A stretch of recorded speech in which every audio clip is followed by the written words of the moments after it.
Fitriani Santoso dengan NPM 1210200343 dari kelas Manajemen 2 NSTM. Di sini aku akan sedikit ngebahas materi pertemuan ke-13 yaitu tentang pembelajaran berbasis kompetensi dari mata kuliah Manajemen Inovatif yang diampu oleh Bapak Sandi. Simak video berikut ya. Nah, di video kali ini aku akan ngebahas sedikit tentang pembelajaran berbasis kompetensi. Nah, di pembahasan pertama ini ada tujuan pendidikan dan pelatihan berbasis kompetensi. Tujuan pendidikan dan pelatihan adalah kompetensi yang diharapkan dicapai peserta setelah menyelesaikan proses diklat. Kompetensi berbentuk kinerja atau unjuk kerja yang baik dalam bidang kehidupan atau pekerjaan. Kinerja yang baik dapat dicapai berkat kemampuan menerapkan pengetahuan, keterampilan, dan sikap perilaku. Selanjutnya ada kurikulum berbasis kompetensi.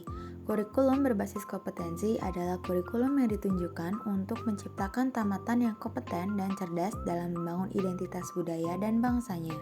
Lalu ada kompetensi yang dikembangkan. Kompetensi yang dikembangkan berupa keterampilan dan keahlian bertahan hidup dalam perubahan, pertentangan, ketidakmenentuan, ketidakpastian, dan kerumitan dalam kehidupan. Yang terakhir ada desain dan pengembangan sistem. Desain dan pengembangan sistem pembelajaran dengan seluruh komponen di dalam harus difokuskan pada tujuan pembelajaran yang berisi kompetensi. Selanjutnya ada kompetensi awal dan karakteristik awal peserta didik. Pihak pertama adalah pihak yang paling berkepentingan dalam hasil pembelajaran di masa depan. Mereka adalah pihak yang perlu dibantu penyelenggara diklat untuk membangun cita-citanya atau peserta didik. Pihak kedua adalah penyelenggara diklat, di dalamnya termasuk pengajar dan pengelola satuan pendidikan. Dan pihak ketiga yaitu pengguna lulusan.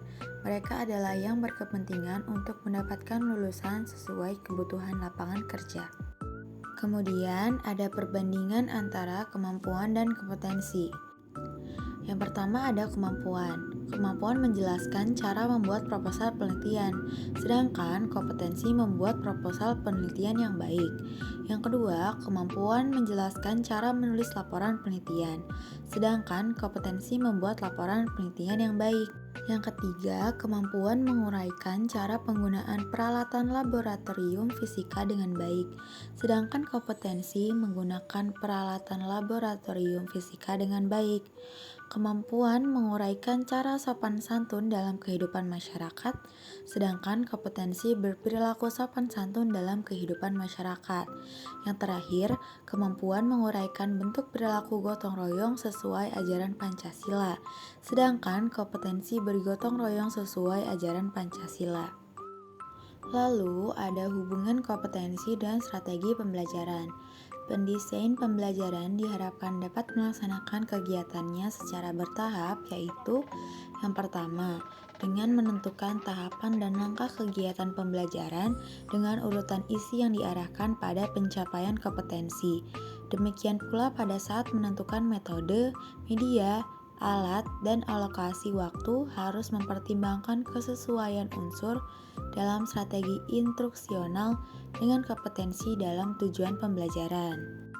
Selanjutnya, yang kedua, pengajar melaksanakan rencana strategi pembelajaran yang telah disusun dengan memasukkan upaya pemberian motivasi sepanjang proses pembelajaran, agar peserta didik memfokuskan perhatiannya pada seluruh pembelajaran.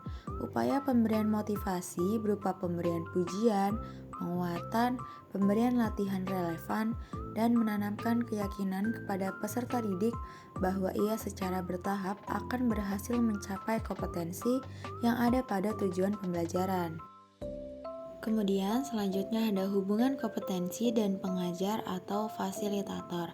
Yang pertama, fasilitator perlu menguasai bahan pembelajaran dengan baik atau sangat baik. Dengan penguasaan bahan pembelajaran, ia akan mampu tampil meyakinkan pada saat mempresentasikan isi bahan atau saat menjawab pertanyaan peserta didik. Yang kedua, fasilitator perlu terampil merancang dan melaksanakan strategi pembelajaran, meliputi tahapan pembelajaran runtut saat menyajikan isi pembelajaran, menggunakan berbagai metode, media, dan alat mengelola waktu secara efisien, motivasi penguatan, dan penghargaan sepanjang proses pembelajaran. pembelajaran. Yang ketiga, fasilitator perlu mampu menggunakan sumber belajar yang tersedia di perpustakaan atau peralatan, laboratorium, ruang pembelajaran, dan mampu menciptakan sendiri sumber pembelajaran lain jika sumber belajar ideal tidak tersedia. Yang keempat, fasilitator mampu merancang dan menggunakan alat pengukuran yang baik sesuai kompetensi dalam tujuan pembelajaran. Alat pengukuran yang baik dilihat dari validitas, reliabilitas, dan kepraktisan penggunaannya. Dan yang terakhir, fasilitator mampu memperoleh dukungan tenaga kependidikan dan pengelola satuan pendidikan di tempat kerja.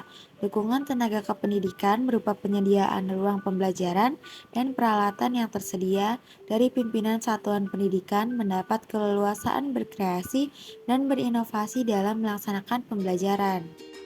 Sekian presentasi saya di video hari ini. Jika ada kurangnya saya mohon maaf yang sebesar-besarnya.